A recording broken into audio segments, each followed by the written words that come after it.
అంటే నువ్వు ఎక్కడ ఉన్నావో అది పాటించు. హిందుత్వం నేర్పేది అది. నీ ధర్మాన్ని నువ్వు వాళ్ళిద్దరి నుంచి నేర్చుకున్న స్ఫూర్తే కదా నీ చైతన్యం. కృష్ణుడి నుంచి కానీ రాముడి నుంచినే కదా నీకు ఆదర్శ పురుషులు. వాళ్ళ దగ్గర నుంచి మనం నేర్చుకోవాల్సిందేంటి? జీవించడం ఎలాగా, గౌరవించడం ఎలాగా, పరధర్మ గౌరవం. తమ శత్రువులు కూడా గౌరవించారు వాళ్ళు. రావణుడు చచ్చిపోతున్నప్పుడు లక్ష్మణుడికి చెప్పాడు, నువ్వు వెళ్ళి తెలుసుకో, ఆయన దగ్గర నేర్చుకో అని. భీష్ముడు చచ్చిపోతున్నప్పుడు కృష్ణుడు చెప్పాడు, నువ్వు వెళ్ళి నేర్చుకో అని ధర్మరాజుకి.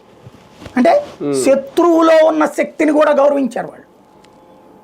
అది సమాజం నేర్చుకోవాల్సింది. ఇక్కడ దీని వినియోగం ఇప్పుడు తిరుపతి మీరు అంటున్నారు, తిరుపతిలో మసీదులు లేవా? తిరుపతిలో చర్చిలు లేవా? తిరుపతి ఆధ్యాత్మిక కేంద్రమే, కానీ నోటిఫైడ్ కాదు. తిరుమల నోటిఫైడ్. తిరుమలలో అన్యమత ప్రచారం కానీ అన్యమత స్టిక్కర్ కానీ ఏది ఉండడానికి వీల్లేదు. It's band. చట్టం అది. తిరుమలకి మాత్రమే వర్తించే చట్టం అది. తిరుపతి అనేది ఒక నగరం. తిరుమలలో ఎన్నికలు జరగవు, గుర్తుపెట్టుకోండి.